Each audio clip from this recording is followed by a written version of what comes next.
തിരുവിതാംകൂർ ദേവസ്വം ബോർഡിന്റെ സഹകരണത്തോടെ ആറന്മുള പള്ളിയോട സേവാ സംഘത്തിന്റെ നേതൃത്വത്തിൽ നടത്തുന്ന വഴിപാട് വള്ളസദ്യയ്ക്ക് ജൂലൈ 19 തുടക്കമാകും.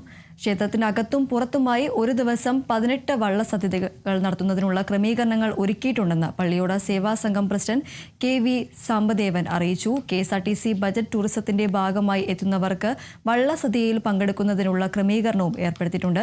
2.5 മാസം നീണ്ടു നിൽക്കുന്ന വള്ളസദ്യ സെപ്റ്റംബർ 16 സമാപിക്കും. ഈ മാസം 19 തീയതി തുടങ്ങുന്ന വള്ളസദ്യകൾ സെപ്റ്റംബർ 16 വരെ നീണ്ടു നിൽക്കുന്നുണ്ട്. ഓരോ ദിവസവും 18 വരെയുള്ള വള്ളസദ്യകൾ നടത്തുന്നതിനാണ് ഇപ്പോൾ ക്രമീകരണങ്ങൾ ചെയ്തിട്ടുള്ളത്. ക്ഷേത്രത്തിനുള്ളിൽ 10 വള്ളസദ്യകളും പുറത്ത് 8 വള്ളസദ്യകളും ഒരേ സമയത്ത് നടത്തുന്നതിന് എല്ലാ സംവിധാനങ്ങളുമായിട്ടുണ്ട്. കൂടാതെ KSRTCയിൽ വരുന്ന ബഡ്ജറ്റ് ടൂറിസം പദ്ധതിയിൽ വരുന്ന 400ഓളം പേർക്ക് പ്രത്യേകമായി ഈ ആറന്മുള സദ്യ ആസ്വദിക്കുന്നതിനുള്ള അവസരമുണ്ട്.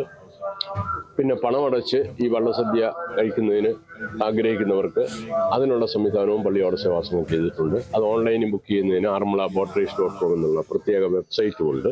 ആകെ 550 വള്ളസദ്യകൾ വീതം നടത്തുന്നതിനുള്ള സംവിധാനമുണ്ട്.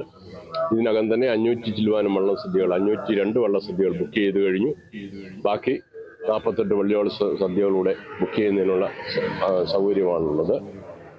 അതുകൂടാതെ ജന്മാഷ്ടമി നാളായ അഷ്ടമിരോഹിണി നാളിൽ, അത് സെപ്റ്റംബർ 4 1 ലക്ഷം ആളുകൾക്ക് വരെ ക്ഷേത്രത്തിലും പരിസരത്തുമായിട്ട് വിപുലമായ വള്ളസദ്യ നൽകുന്നതിനുള്ള ക്രമീകരണം ചെയ്തിട്ടുണ്ട്. അത് നമ്മുടെ ബഹുമാനപ്പെട്ട ഗവർണറായിരിക്കും ഉദ്ഘാടനം ചെയ്യുന്നത്.